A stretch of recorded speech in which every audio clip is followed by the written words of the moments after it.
Ladies and gentlemen, thank you for listening. Thank you for downloading. And thank you for subscribing to the latest edition of the 12 Kyle podcast. I am your boy, 12 Kyle. Check this out. On this episode, what I want to do is I want to go back. I want to go back to the college days, more specifically my college days.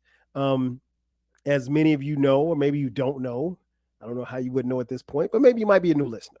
I attended the illustrious South Carolina State University, where I was an undergrad there from 1991, and I graduated December 14th, 1996.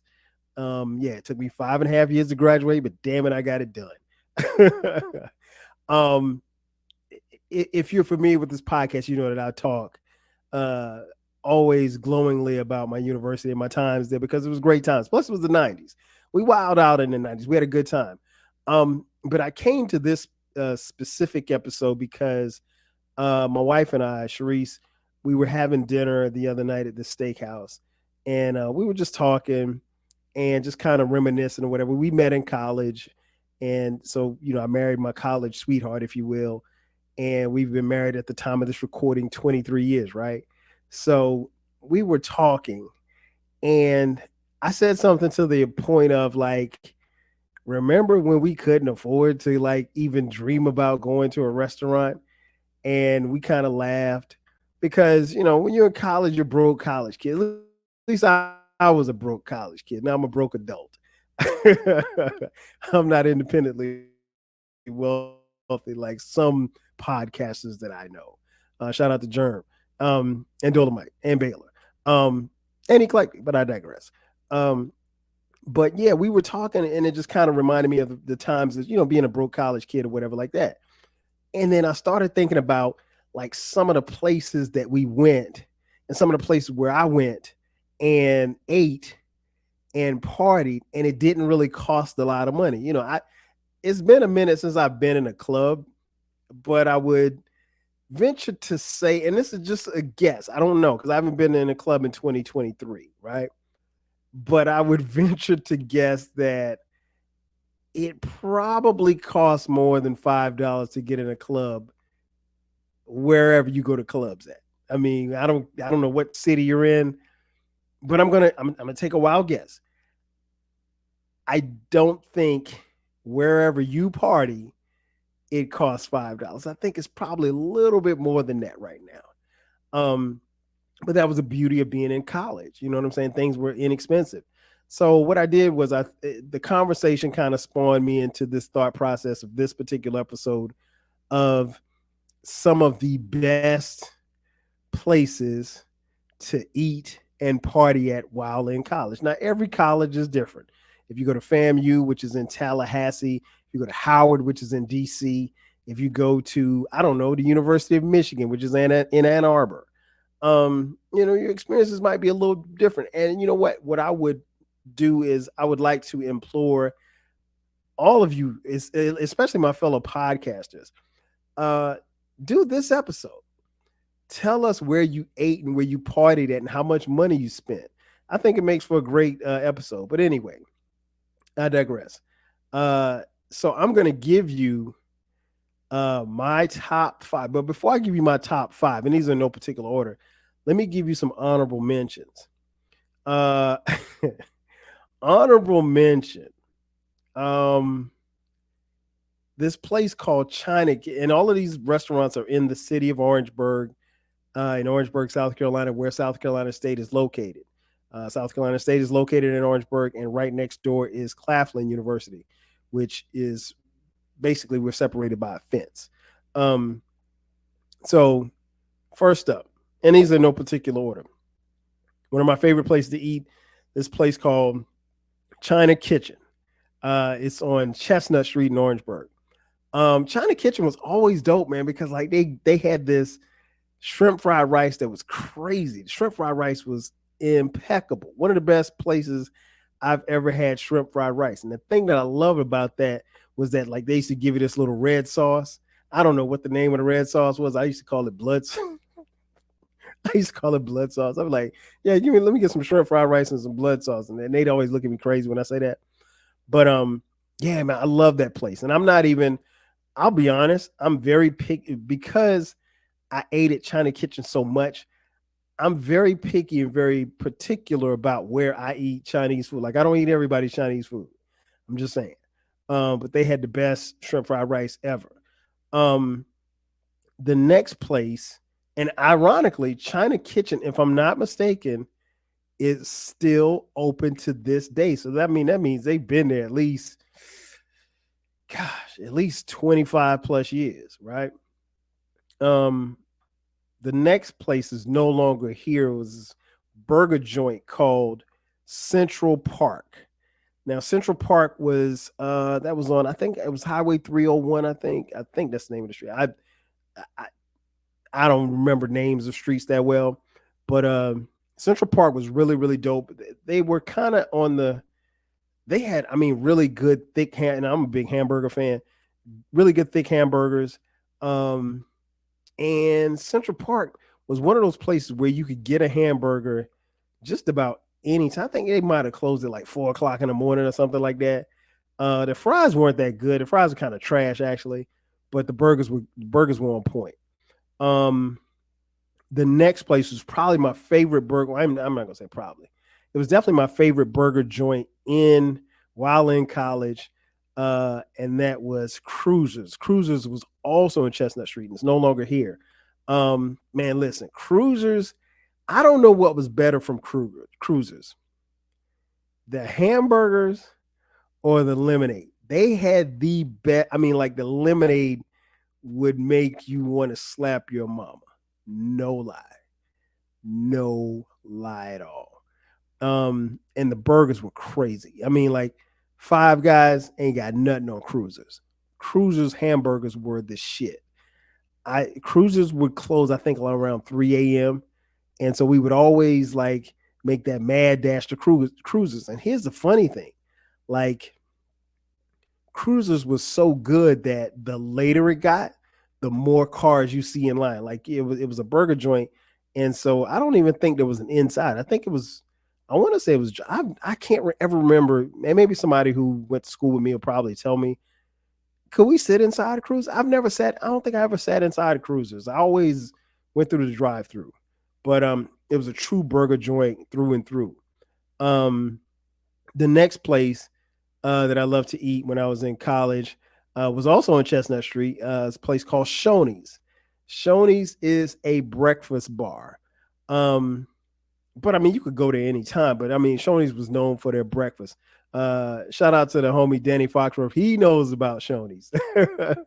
um, I think I want to say Shoney's is a Southern thing.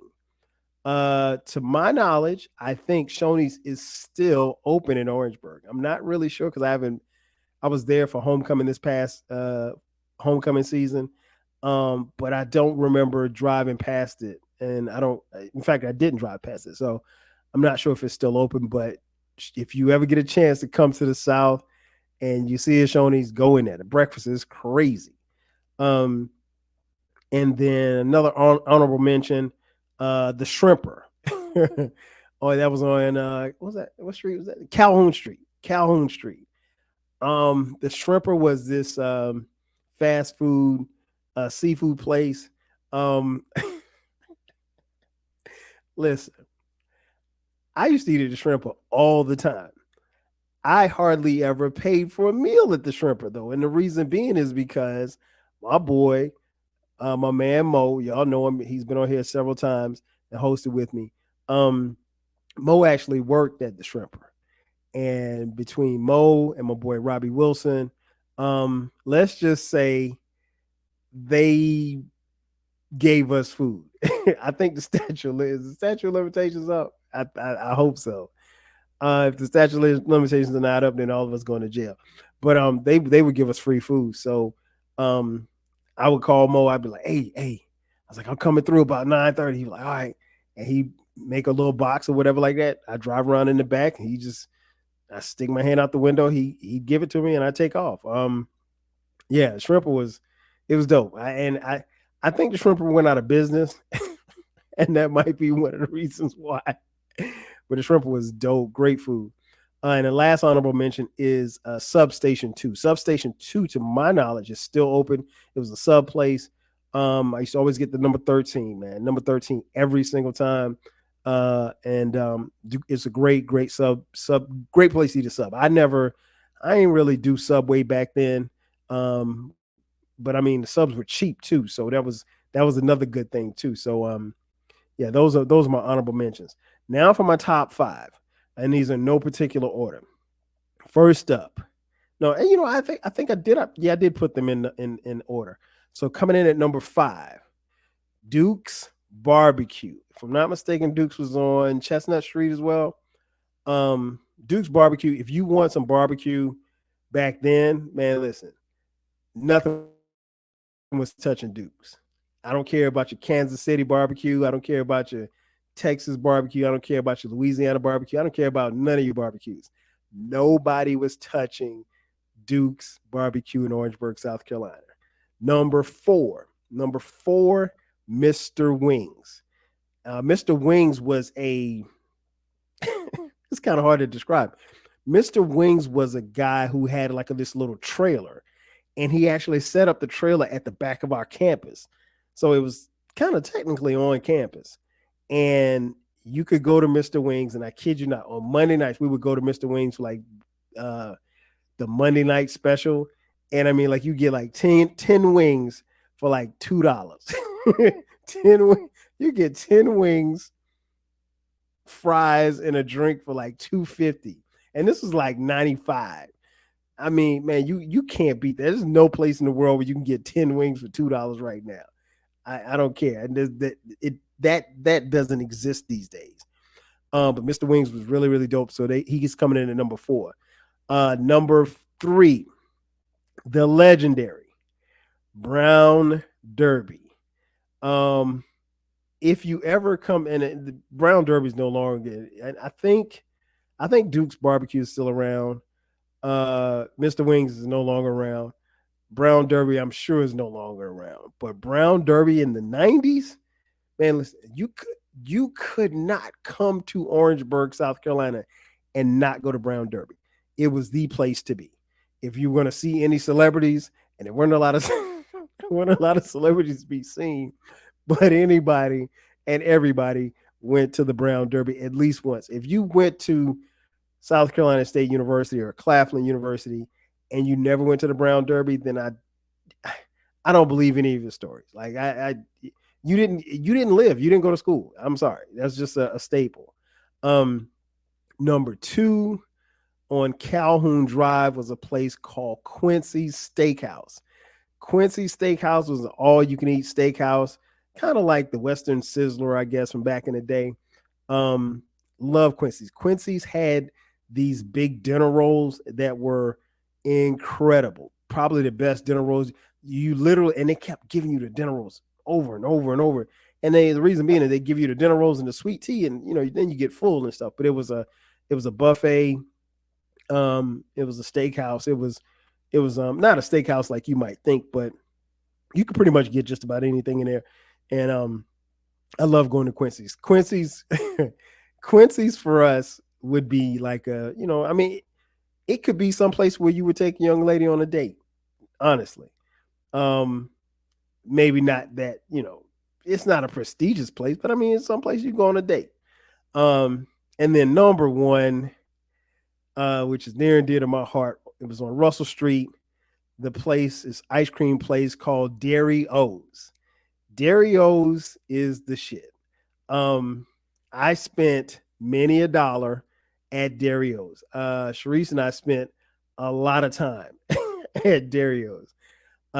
There would be times where we would just be kind of kicking it on campus, and we'd be walking or something, and she'd be like, "Don't you want to go get some ice cream?"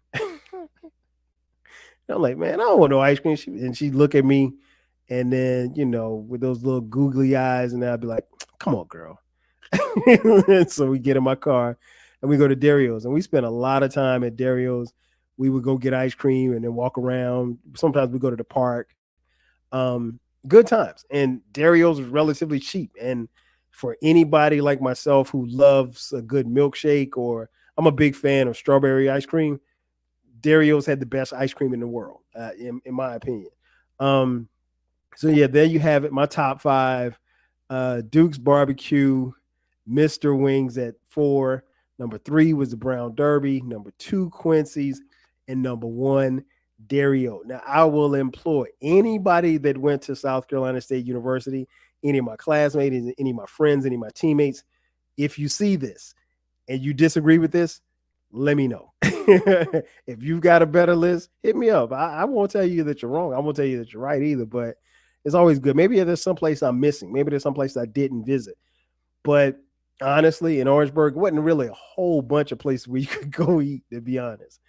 Um, so there you have it. Those are the places, the best places to eat while at college. Now, I told you at the beginning, I was going to tell you about the best places to eat.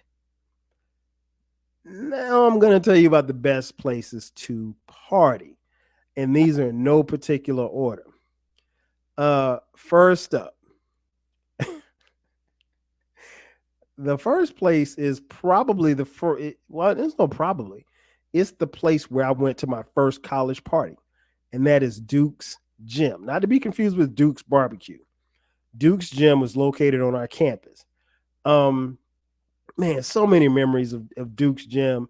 Uh, we had so many good parties, and I remember probably my favorite party was the toga party in like 92. Man, listen, I came to that party because like you had to have on a toga. You had to have on like well, it wasn't. I Some people would say it was a toga party. We called it a pajama jam. It was really a pajama jam. So like you could either wear a toga or you could wear pajamas. Most people came in pajamas. I personally came in my Fred Sanford house coat. Listen, I came to the party. I had no shirt on. I had my Fred Sanford house coat, and underneath my coat, I had some shorts, I had some basketball shorts. I had on some short socks and some Jordans. And that's how I went to the party. Now there were other people that came. Like I said, they were dressed, they had togas. Some dudes who didn't have who didn't have pajamas or house coats or anything like that, or smoking jackets. Them dudes got bed sheets and wrapped themselves in sheets. The basic thing was like you had to come in bedroom gear. Now the young ladies, listen, man, it was some young ladies coming in there, man, with uh silk pajamas, Daisy Dukes. I mean, basketball shorts, t-shirts. Man, listen. Now keep in mind that I was a freshman, I think, when this happened. So I wasn't married. I wasn't I ain't even have a girlfriend at the time. Let's just say I had a good time that night. I had a really good time that night. Um the next place where I used to party, we used to party all the time. Um SHM. That stands for Smith, Hammond, and Middleton, which is the name of our basketball arena. We had quite a few parties at SHM. Um, and the arena was named after three students, Smith, Hammond, and Middleton, who were killed in the famous Orangeburg massacre. Look that up, kids. Look that up and Google it. The Orangeburg massacre, which happened on the campus of South Carolina State University, I want to say in 69, I think. But yeah, SHM, man, parties. There were a lot of parties. And I'm trying to think, what's my favorite party at SHM? I had a lot of, I mean, like we had a, I can't talk about that one now. Let's just say there was a night at SHM where young 12 Kyle might have fallen in love. Maybe, just maybe. I don't know. But I have to tell y'all that off air. The next place where I used to party, this is number three. And then again, these are in no particular order. This club called Foxy 44. Now, Foxy 44 was it was Foxy 44 at one point before it became Foxy 44 was a church. No lie. Foxy 44 used to be a church. And what had happened was they converted Foxy 44 from being a church into a club. Now, I don't know. I never attended Foxy 40 or said church that was church before it became Foxy 44. But legend has it. I want to say the year before I arrived at South Carolina State in the fall of 1991. Word on the street is the summer of 1991, Foxy 44 used to be a church. I don't know how true that is. I do know this. It was at one point in time a church. And in fact, as you approached Foxy 44 as a building, you could see where at one point there was a steeple, a church, like you have the church steeple, the joint in the front for those of you who don't go to church. So yeah, Foxy 44 used to be a church. And somehow, some way, they converted it into a club. I don't know if the Holy Spirit was in there. I don't know anything about anything. I'm just going off what I was told, that it used to be a church and it became a club. And when I tell you this, it was by far the jammingest club you would ever want to be in. I don't care about the Palladium. I don't care about Latin Quarters. I don't care about the Tunnel in the 90s. Foxy 44 was incredible. Now, I will say this much. If you went in Foxy 44, you wanted to make sure that you didn't wear your Sunday best. You didn't wear none of your best clothes, because you were literally and figuratively going to sweat it out, because it was a sweat box. I can tell you unequivocally and proudly, I sweated out many a perm in Foxy 44. Man, listen, Foxy 44 was the shit. I mean, like, and here's the funny thing. Like, I never went to Foxy 44 by myself, because I would always go with my teammates, right? And because my teammates drank and I didn't drink, I was deemed the designated driver. So it was always funny, man. It was always funny going to Foxy 44 with my teammates. They'd be drunk before we got to the club. Then we get to the parking lot. They want to sit in the car and drink. And I'm like, yo, let's go inside. They're like, nah, man, we got to finish drinking. So then they're telling these lies in the car. It was always an adventure. Always an adventure. I told the story on here about the time I drove my teammate, my man Carl, to we drove to Foxy 44. We drove his car. Well, he drove his car, and I was a passenger, and his car was a stick. And somehow the fight broke out in the club, and we got to running out of the club or whatever like that. And we heard gunshots after we got outside the club, and come to find out, Carl was too drunk to drive. So I had his keys. And so I had to drive him. Me and him had to drive, but when we had to get back to campus, but I had to drive his car. And I think I probably tore his stick shift up. I tore his gears up because I didn't know how to drive a stick at the time. But we made it back to campus. So many memories of Foxy 44. So many memories, man. Listen, I ain't gonna tell you all that. Next up, the world famous fairgrounds. Now, the fairgrounds wasn't your typical or traditional type of club. The fairgrounds was this big ass barn. I think it was a barn. I to be honest, to this day, I'm not even sure. I think that's the best way I can describe it. It's this big ass barn. Here's the thing about the fairgrounds. There was a light by the DJ booth, and that may have been the only light in the place. So imagine being in this big ass barn, music everywhere, people everywhere, and one liked. It was crazy. Um, but you know what?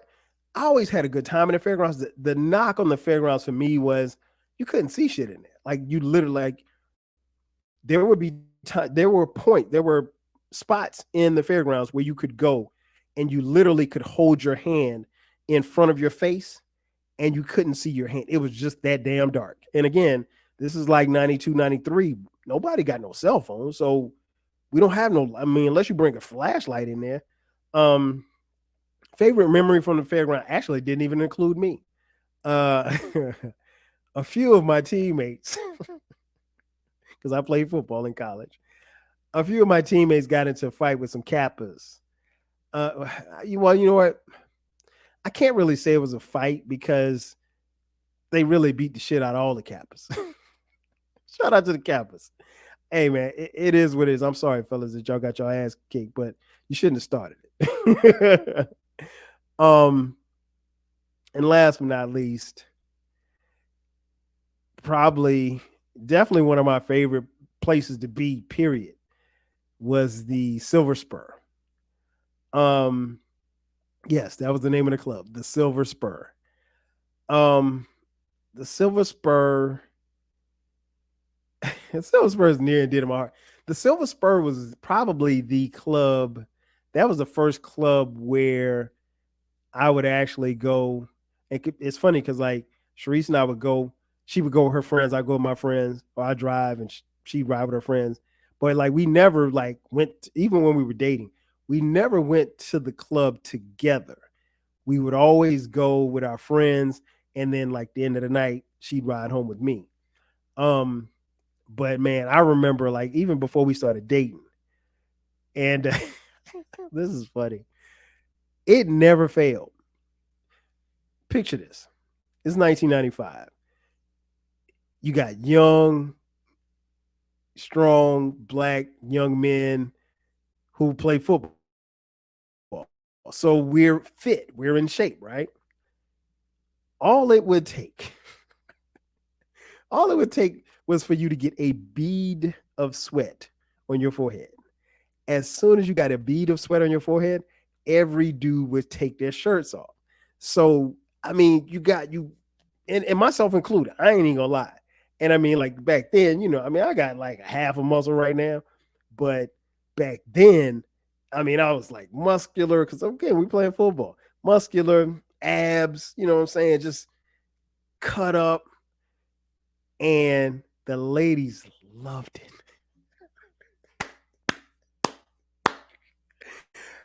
Man, listen, that probably is not something I would do right now.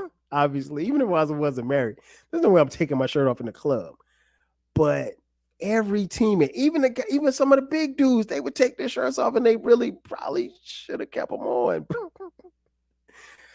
But listen, man, we would that was our thing. Like as soon and like there was almost a competition to see who would be the first person to take their shirts off. Because once one dude did it, every other football player were taking their shirts off. And we had a Thursday nights at the Silver Spur were epic.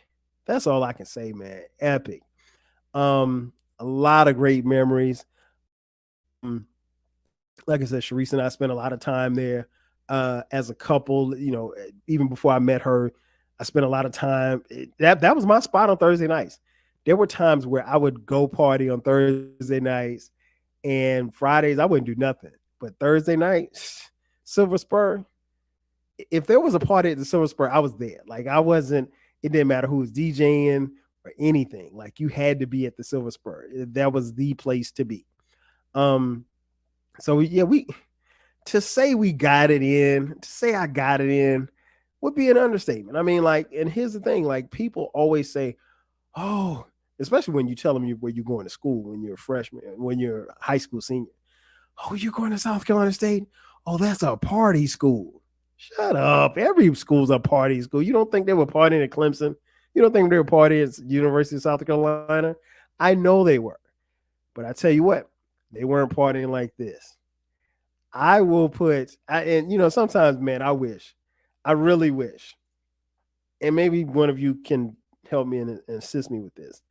I wish there was a way for somebody to create a time machine and we just jump back into time. And man, I would do one more party at the Silver Spur in 1995, 96, 94, 95, 96 at the Silver Spur. I'd do it in a heartbeat. I'd do it in a heartbeat.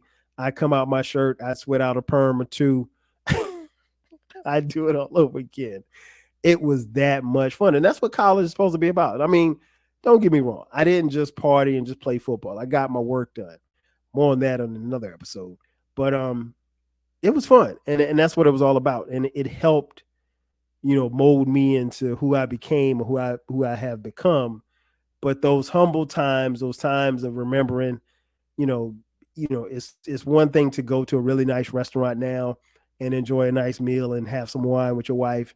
But it's also a good thing to, sit back and reminisce about the times where you couldn't afford to, or you just made do with what you had. And I mean, like, I think that's one of the beauties of kind of growing, as far as Sharice and I, how we've grown together as a couple. We've kind of grown as kids, having met in college. And I mean, that's a unique experience in and of itself. But we remember when we didn't have shit, like nothing. Even when we even when we moved out and we got an apartment together, there was nothing in it. I mean, like there was some folding chairs. Like you wouldn't you couldn't just come post up at there was no couch. You wouldn't come posting up at our apartment. But it makes you appreciate the times that you have now. And when you have a nice dinner like we had that night and you have some wine, you get a chance to kind of reminisce. And I'm glad that we reminisced about, where we were and how we came up and some of the things we did when we were younger. Because it helped me create this podcast, and I'm thankful for that. And that's going to do it for me, ladies and gentlemen. Thank you for checking out this edition of the 12 Kyle podcast. Be sure to subscribe to the podcast. The podcast drops every Thursday at midnight. From time to time, we drop bonus episodes on Sundays at midnight. Be sure to follow on the socials, 12 Kyle across the board. Also, the 12 Kyle podcast on Twitter, X, Instagram, TikTok. We're now on TikTok. And if you feel happy, if you feel like you like this story, if you feel like you reminisce with me and you want to contribute to the 12 Kyle podcast, shoot us a couple of dollars. Hit us up on Cash App, $TWELVEKYLE.